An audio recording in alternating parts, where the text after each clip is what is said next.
सृष्टि की रचना के साथ ही प्रारंभ हुआ कर्मों का विधान, जहां हर जीव अपनी गति स्वयं निर्धारित करता है। यह ब्रह्मांड किसी के साथ पक्षपात नहीं करता, बल्कि हर जीव के कर्मों के अनुसार उसका भाग्य और भविष्य रचा जाता है। मनुष्य जन्म एक दुर्लभ अवसर है, न केवल भोग के लिए बल्कि मुक्ति और मोक्ष की ओर अग्रसर होने के लिए। परंतु जब मनुष्य मोह, लोभ, क्रोध और अहंकार में फंसकर धर्म से विमुख होता है, तब वही जीवन उसे घोर नरकों की ओर धकेल देता है। शास्त्र कहते हैं, जो धर्म की मर्यादाओं को तोड़ता है, जो माता पिता, गुरु, गाय और संत का अपमान करता है, जो पवित्रता और करुणा का तिरस्कार करता है, उसे नरक का मार्ग ही प्राप्त होता है, चाहे वह कितना भी ज्ञानवान क्यों न हो। वहीं दूसरी ओर वह मनुष्य जो सत्य, सेवा, भक्ति और दया के मार्ग पर चलता है, वह स्वर्ग ही नहीं बल्कि मोक्ष का भी अधिकारी बन जाता है। धर्म केवल पूजा पाठ नहीं, बल्कि व्यवहार की शुद्धता और दूसरों के कल्याण की भावना है। दोस्तों, आज की कहानी में हम जानेंगे स्त्रियों पर गलत लांछन लगाने वाले को किस पाप का भागी बनना पड़ता है, तथा वह कौन से पाप है जिसको करने पर मनुष्यों को घोर नरक में जाना पड़ता है। स्वर्ग जाने का असली हकदार कौन है और वह कौन सा पाप है जिसे करने वाले मनुष्य को नरक जाने से कोई नहीं रोक सकता है। दोस्तों, आज एक प्राचीन कथा के माध्यम से हम आपको बताने का प्रयास करेंगे कि पूजा पाठ, दान धर्म, जप तप आदि प्रकार के करोड़ों पुण्य के काम करने के बाद भी कुछ मनुष्य नरक में ही क्यों जाते हैं, तथा अत्यधिक घोर पाप करने पर भी कुछ मनुष्य को स्वर्ग की प्राप्ति किस पुण्य के कारण मिलती है। ऐसा वह कौन सा पुण्य है जो मनुष्य के करोड़ों पापों का नाश करता है, और ऐसा वह कौन सा पाप है जो उसके करोड़ों पुण्यों को नष्ट कर डालता है। तो चलिए दोस्तों, बिना देरी किए शुरू करते हैं। एक समय की बात है, देवर्षि नारद वैकुंठ लोक में जाते हैं और भगवान विष्णु से पूछते हैं, हे प्रभु, कुछ मनुष्य पाप करने पर भी स्वर्ग में क्यों जाते हैं और कुछ मनुष्य को पुण्य करने के बावजूद भी नरक में क्यों जाना पड़ता है। ऐसा वह कौन सा पाप है जो सभी पुण्यों को नष्ट कर डालता है, और वह कौन सा पुण्य है जो समस्त पापों को भस्म कर डालता है। तब भगवान विष्णु कहते हैं, हे देवर्षि, आज आपने संसार के कल्याण हेतु उत्तम प्रश्न किया है। इसी संदर्भ में आज मैं आपको एक अत्यंत प्राचीन इतिहास सुनाता हूं, जिससे सुनकर आपको आपके सभी प्रश्नों के उत्तर मिल जाएंगे। इसीलिए आप इस कथा को ध्यान से पूरा जरूर सुने। जो भी मनुष्य इस कथा का श्रवण करता है, उसके समस्त पापों का नाश होता है। देवर्षि कहते हैं, हे प्रभु, आपके मुख से इस कथा को सुनना मेरा सौभाग्य है। मैं इस कथा को ध्यान से पूरा अवश्य सुनूंगा और इसका प्रचार करूंगा। भगवान विष्णु कहते हैं, हे देवर्षि, पूर्व काल की बात है। मध्य देश के एक नगर में एक ही समय पर 5 मनुष्यों की मृत्यु हो जाती है, और वे सभी मृत्यु के पश्चात यमलोक में पहुंच जाते हैं। यमलोक पहुंचने पर वहां का दृश्य देखकर वे सभी भयभीत हो जाते हैं। उनका अंग अंग कांपने लगता है। यमलोक में विशालकाय आकार वाले यमराज सुवर्ण से बने सिंहासन पर विराजमान होते हैं। उनके पास चित्रगुप्त बैठे होते हैं, जिनके पास सभी प्राणियों का लेखा जोखा रखा हुआ है। यम के दूत प्राणियों को आगे धकेल रहे होते हैं। कुछ मनुष्य जोर जोर से विलाप कर रहे होते हैं, तो कुछ मनुष्य अत्यंत प्रसन्न होकर चल रहे होते हैं। स्वर्ग के द्वार से सुंदर प्रकाश दिखाई पड़ रहा होता है, तो वहीं नरक के द्वार से धधकती हुई अग्नि की ज्वालाएं दिखाई पड़ रही होती है। इस भयानक दृश्य को देखकर वे पांचों एक दूसरे से बात करने लगते हैं और अपने अपने पाप के विषय में चर्चा कर रहे होते हैं। उन 5 में से 4 लोगों ने अपने जीवन में बहुत पाप कर्म किए हुए होते हैं, और उन सभी को यह जान पड़ता है कि अब वे चारों ही नरक में ही जाने वाले हैं। उन चारों में एक चोर होता है, दूसरी वेश्या होती है, तीसरा विद्वान पंडित होता है, तो चौथा एक राजा का सैनिक होता है तथा पांचवा एक धनवान किसान होता है। वे पांचों अपने अपने कर्म फलों को भुगतने के लिए तैयार होते हैं। फिर एक एक करके सभी पापी और पुण्य आत्माएं आगे चल रही होती हैं। वे चारों एक दूसरे के पाप कर्मों के बारे में बताने लगते हैं। पहले चोर कहता है, भाई मैं तो पक्का नरक में ही जाऊंगा, क्योंकि मैंने बहुत बार चोरी की है, दूसरों का धन लूटा है, दूसरों को तकलीफ दी है, लेकिन ऐसा मैंने मजबूरी में किया था। चोरी करके मैं अपने परिवार का पेट पालता था। क्योंकि मुझे कोई काम नहीं देता था। शायद विधाता ने मेरे भाग्य में यही लिखा था, इसीलिए मैं ही हम चारों में सबसे बड़ा पापी हूं। मेरे पाप से मुझे कभी मुक्ति नहीं मिलेगी, यह मैं जानता हूं। पता नहीं मुझे अगला जन्म किस पशु का मिलेगा, यमराज मुझे कौन सा दंड देंगे। उसके बाद वह वेश्या बोलती है, भाई हम चारों में मैं ही सबसे बड़ी पापिनी हूं। मुझसे बड़ा पाप यहां पर किसी ने नहीं किया होगा। जो स्त्री अनेक पुरुषों के साथ संबंध बनाती है उसे नरक में ही डाला जाता है, यही शास्त्र कहते हैं। इसीलिए मेरा भी नरक में जाना तय है। किंतु मैं शपथ खाकर कहती हूं, मैंने यह पाप जानबूझकर नहीं किए हैं। जब मैं छोटी उम्र की थी तभी एक दुष्ट व्यक्ति मुझे उठाकर ले गया और जबरदस्ती मुझे वेश्या बना दिया। मैंने ना चाहते हुए भी कई पुरुषों से संबंध बनाए हैं। मेरे पास जीवित रहने के लिए यही एक उपाय बचा था। मैं करती भी तो क्या करती, मेरे पास इतनी शक्ति नहीं थी कि मैं उस दुष्ट पुरुष से लड़ सकूं। पता नहीं किस पाप के कारण मुझे इस जन्म में वेश्या बनना पड़ा, और ना जाने आगे मुझे किस पशु के रूप में जन्म लेना पड़ेगा। मेरे पाप से यह जान पड़ता है कि मैं भी पक्का नरक में ही जाऊंगी। उसके बाद वह सैनिक बोलने लगता है, भाई हम चारों में सबसे बड़ा पापी तो मैं ही हूं। मैंने बहुत बड़े पाप किए। मैं राजा का सिपाही था, इसीलिए मैं लोगों पर जोर जबरदस्ती करता था। मैंने कितनों के प्राण लिए हैं, ना जाने कितने मासूम लोगों को सताया है, ना जाने कितने निर्दोष लोगों को मेरे हाथ से दंड मिला है। यमराज मुझे कभी क्षमा नहीं करेंगे और मैं निश्चित ही नरक में ही जाऊंगा। लेकिन मैंने यह सभी पाप जानबूझकर नहीं किए हैं।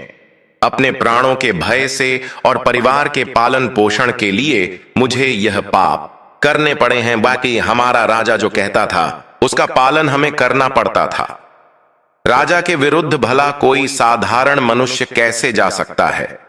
यह सभी पाप करते हुए मुझे अत्यंत दुख भी होता था, और मैं जानता था कि यह पाप करने से मुझे नरक की ही प्राप्ति होगी।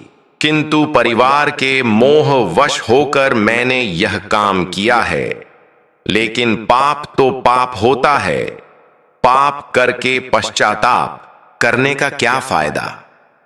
इसीलिए मेरा नरक में जाना तो तय है।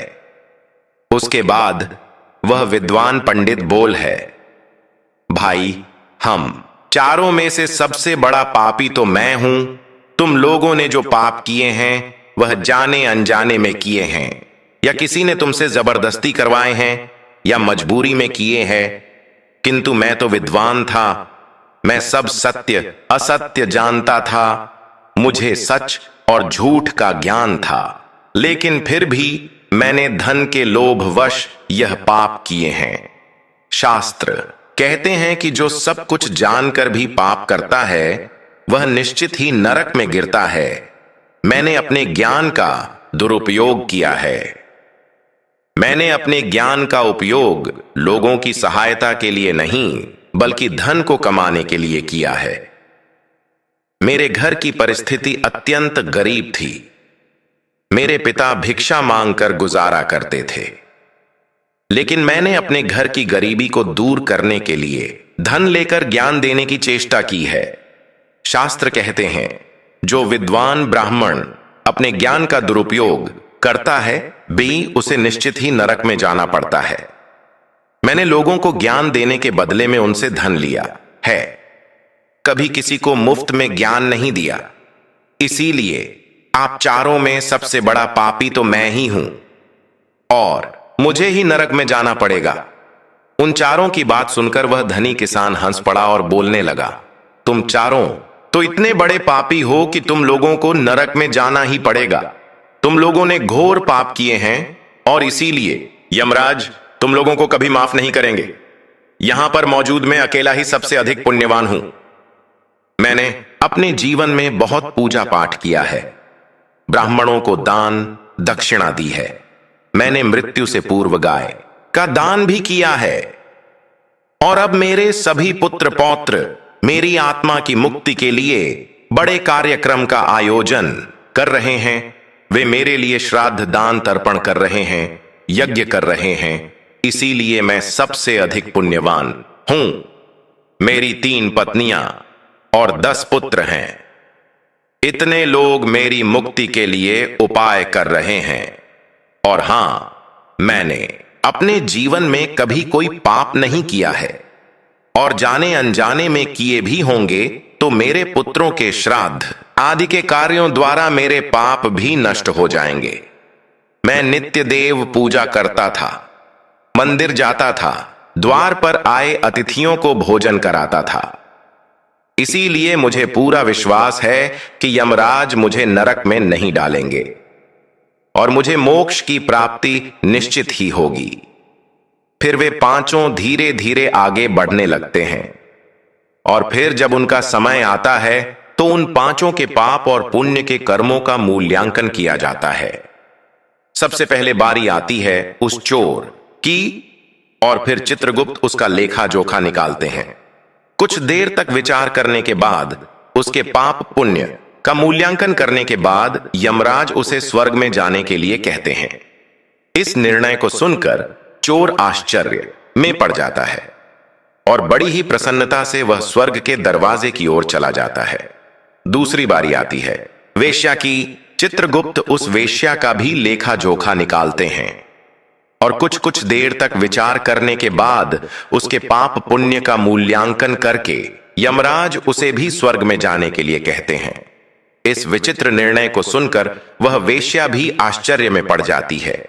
उसे यमराज के निर्णय पर विश्वास नहीं होता है और वह बिना कुछ कहे ही बड़ी ही प्रसन्नता के साथ स्वर्ग के द्वार की ओर चली जाती है। फिर तीसरी बारी आती है उस सिपाही की। चित्रगुप्त उसके भी कर्मों का लेखा जोखा निकालते हैं और कुछ समय विचार करके उसके पाप पुण्य का मूल्यांकन करके यमराज उसे भी स्वर्ग में जाने के लिए कहते हैं। इस निर्णय को सुनकर वह सिपाही भी सोच में पड़ जाता है, हाँ, और बड़ी ही प्रसन्नता के साथ वह स्वर्ग के द्वार की ओर निकल जाता है। फिर चौथी बारी आती है उस विद्वान ब्राह्मण की। चित्रगुप्त उस ब्राह्मण के कर्मों का लेखा जोखा निकालते हैं और कुछ देर तक विचार करते हैं। फिर यमराज उस ब्राह्मण को भी स्वर्ग में जाने के लिए कहते हैं। फिर वह विद्वान ब्राह्मण विचार करता है, मैंने तो पाप किया है, फिर मुझे क्यों स्वर्ग में भेज रहे हैं।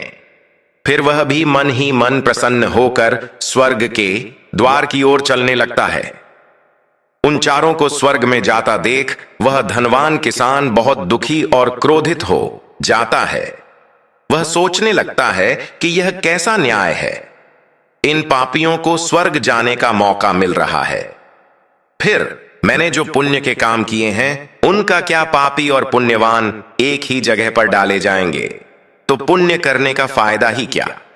फिर उस धनवान किसान को यम के दूत जोर से धकेल देते हैं और कहते हैं, अरे पापी, तू आगे चल, तुझे नरक में डाला जाएगा। ऐसा यमराज तुझे माफ नहीं करेंगे। यह सुनकर वह धनवान किसान भयभीत हो जाता है और कहने लगता है, हे यमदूतों, मैं तो स्वर्ग में जाऊंगा। मैंने कोई पाप नहीं किया है, मैंने जीवन में बहुत पुण्य किया है। देख लेना यमराज, मुझे स्वर्ग में ही भेजेंगे। फिर वह धनवान किसान यमराज के सामने आकर खड़ा हो जाता है। चित्रगुप्त उसके कर्मों का लेखा जोखा देखते हैं और उसके पाप पुण्य के कर्मों का मूल्यांकन करते हैं तो उसके पाप का पलड़ा भारी हो जाता है। और यमराज उस धनवान किसान को कहते हैं, अरे दुष्ट, तूने तो बहुत बड़ा अपराध किया है, तू तो नरक में जाने के ही योग्य है। इतना सुनते ही वह किसान थर थर कांपने लगता है और यमराज से कहता है, आहे धर्मराज, यह अन्याय है। मैंने तो जीवन में कोई पाप नहीं किए हैं और पुण्य ही किए हैं। आप मुझे नरक में क्यों डाल रहे हैं? और मुझसे पहले जो 4 लोग गए थे वे तो घोर पापी थे, उन्होंने बड़े बड़े पाप और अपराध किए हैं, उन्हें तो आपने स्वर्ग में डाल दिया है। आप ऐसा अन्याय मेरे साथ क्यों कर रहे हैं? दी अगर ऐसा अन्याय होगा तो भले कौन सा मनुष्य धरती पर पुण्य करेगा। फिर यमराज कहते हैं, अरे पापी, तूने जो पाप किया है वह तो उन 4 के पापों के सामने कुछ भी नहीं है। तेरे एक पाप के कारण तेरा सारा पुण्य फल नष्ट हो गया है। यदि तूने यह पाप नहीं किया होता तो तू स्वर्ग में जा सकता था, लेकिन तूने यह पाप जानबूझकर किया है, इसीलिए तुझे नरक में अवश्य जाना पड़ेगा। उस चोर ने तो मजबूरी में चोरी की थी, किंतु वह चोर दूसरों की भूख मिटाता था, गरीबों को दान करता था। उसने कभी किसी निर्दोष और गरीब व्यक्ति के घर चोरी नहीं की। उसके पुण्य कर्म उसके पाप से अधिक थे, इसीलिए वह स्वर्ग में गया। दूसरी जो वेश्या थी वह अपने मन से वेश्या नहीं थी, उसे जबरदस्ती डाला गया था और उस वेश्या ने केवल अपने शरीर को पीड़ा दी है, लेकिन बाकी कार्य तो उसने पुण्य के ही किए हैं। वह पशु पक्षियों को रोज दाना डालती थी, जानवरों की सेवा करती थी, इसीलिए उसका भी पुण्य पाप से बड़ा था। तीसरा वह सिपाही था जिसने राजा के हुकुम का पालन किया था, और किंतु उसने भी बहुत पुण्य के काम किए हैं। उसने कई बेसहारा लोगों की मदद की है, इसीलिए वह भी स्वर्ग में ही गया है। और चौथा वह विद्वान ब्राह्मण था।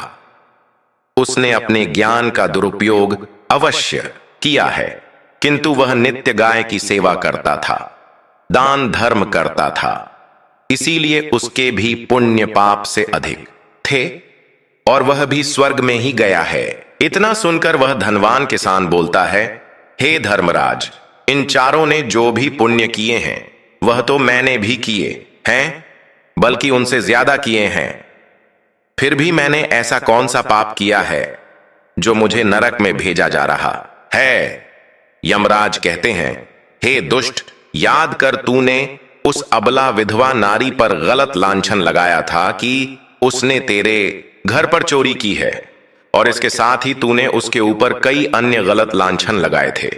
उसे व्यभिचारिणी और वेश्या कहकर उसके चरित्र का हनन किया है, और राजा ने उसे सत्य समझकर उस अबला विधवा नारी को मृत्यु दंड दे दिया था। हे पापी मनुष्य, ब्रह्म हत्या, चोरी, मदिरापान आदि प्रकार के घोर पापों से भी प्रायश्चित करके मुक्त हो सकता है, किंतु दूसरों पर गलत लांछन लगाने पर कोई प्रायश्चित नहीं है। जो दूसरों पर गलत आरोप करता है, सत्य जानकर भी दूसरों को झूठ कहकर उनके पर दोष डालता है, वह तो सबसे बड़ा पापी है। उसके द्वारा किए गए सभी पुण्य नष्ट हो जाते हैं, इसीलिए तूने जितने भी पुण्य किए हैं वे सभी उस एक पाप के कारण नष्ट हो गए। फिर यमराज यमदूतों को कहकर उस पापी किसान को नरक ले जाने के लिए कहते हैं, और वह किसान रोता हुआ विलाप करता हुआ नरक के मार्ग पर चलने लगता है। हे देवर्षि, इस प्रकार से उन 4 ने पाप करके भी उन्हें स्वर्ग की प्राप्ति हुई है, किंतु उस किसान ने जघन्य अपराध किया है, किसी अबला स्त्री पर गलत लांछन करके उसका चरित्र हनन किया है। एक स्त्री सदा ही पूजनीय है। जो भी पुरुष स्त्री पर गलत आरोप करता है उसे महापाप लगता है। कभी किसी स्त्री की दुर्बलता का फायदा नहीं उठाना चाहिए, अंततः पराई स्त्री को सदैव ही माता समझना चाहिए। जो पराई स्त्रियों पर गलत दृष्टि डालता है उसे पाप ही लगता है। जो विधवा, दुखिया स्त्री को सताता है उसे नरक में जाना पड़ता है। मनुष्य को कभी सत्य का मार्ग नहीं छोड़ रहना चाहिए। सत्य के मार्ग पर चलकर ही स्वर्ग की प्राप्ति होती है। असत्य का साथ देने से मनुष्य के सभी पुण्य भी नष्ट हो जाते हैं। तो दोस्तों, कभी किसी पर गलत आरोप नहीं करना चाहिए। सत्य जानकर भी असत्य का साथ नहीं देना चाहिए। जो दूसरों पर गलत आरोप डालता है उसे यमराज कभी क्षमा नहीं करता है। उम्मीद है आपको यह कथा पसंद आई होगी। वीडियो को लाइक जरूर करें और कमेंट में जय श्री कृष्ण अवश्य लिखें। साथ ही चैनल को सब्सक्राइब करें। आप सभी का धन्यवाद।